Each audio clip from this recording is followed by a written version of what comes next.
Habang inaayos ko yung mga jersey na binigay sa atin ng DLMT Sportswear ay may biglang may sumulpot. Boys, Stratos, pwede ba kami labanan? Dito ako kasi namin yung mga taga sa amin Ano? Pwede ba kami labanan? Ang galing itong trophy niya? Nakagaling lang namin sa championship. Kakagaling lang sa championship. Babawi kayo sa mga tinalo ko doon. Mga taga sa amin. Ito lang to, mga championship ko. Ang bagong-bago lang to ah. Mga Interbarak, Mythical 5. Okay lang sa inyo, ano lang tayo, sa isa lang muna. Okay lang. Eh sakto nga para hindi sayang yung punta nyo ay meron kayong jersey sa akin kapag manalo kayo. Coach ka nila kuya? Coach nila ako. Sabi, nandito pa pala yung coach nila. Coach ka ba talaga nila, sir? Coach nila ako. Yung certificate si Art. Certificate ko.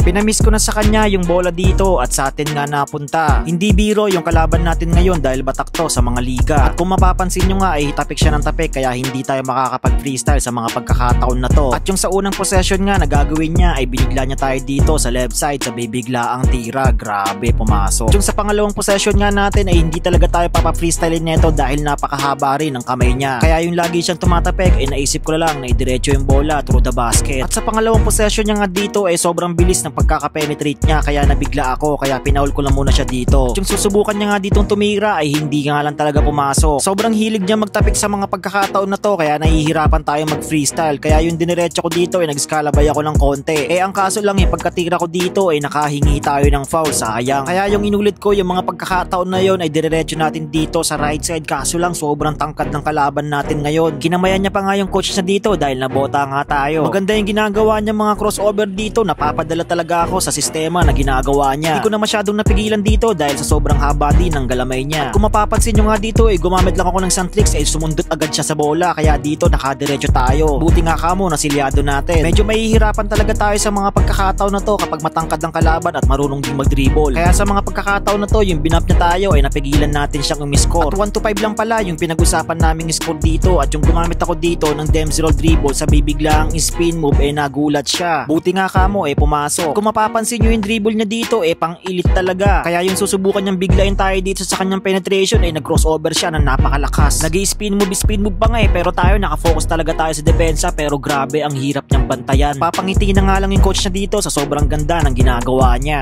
Hirap na kalaban ko. Lakas.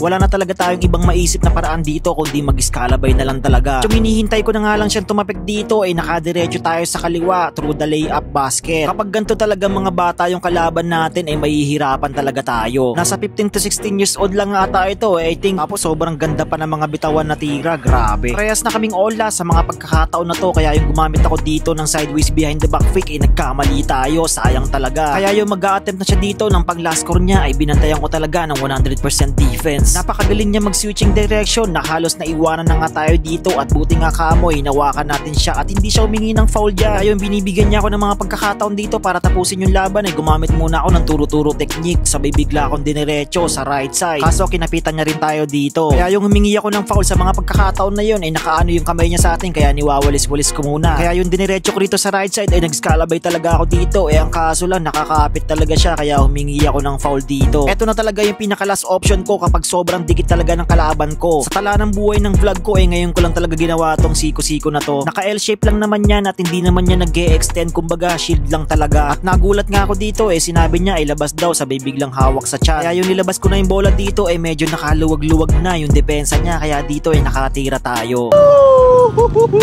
Gusto na yan, sigaw mo. Meron pa isa. Itaas mo na yung kamay mo Meron pa isa.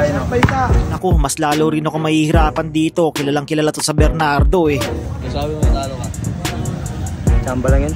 At sa unang possession niya medyo maluwag pa yung depensa na ginagawa ko sa kanya. At yung sa pangalawang possession nga natin sa totoo lang mahilig talaga itong magtapik-tapik. Kaya yung gumamit lang muna ako ng mga between the legs papalapit ng papalapit para nang sa ganun malito siya. Nagbaback switching na nga ako dito ang kaso lang hindi talaga siya tumatapik sa mga pagkakataon na to. Kaya yung dumiretso tayo dito sa right side nakalusot tayo sa kanya kahit papaano.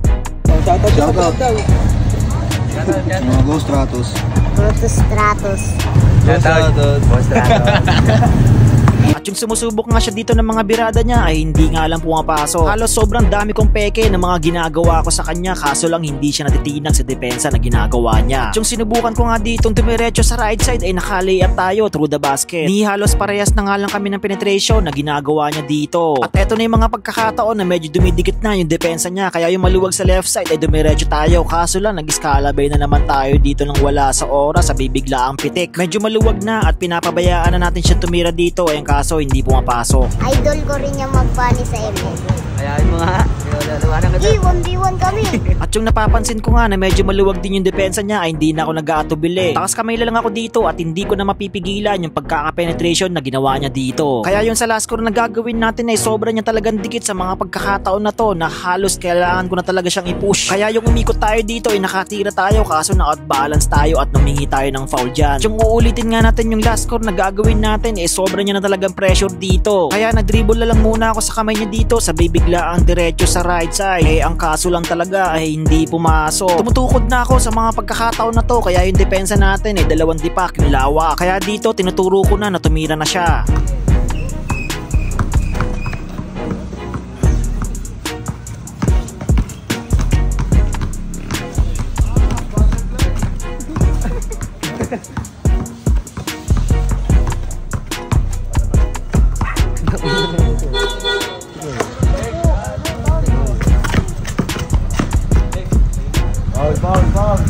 Sa mga pagkakataon na to ay hinihingal na talaga tayo ng sobra.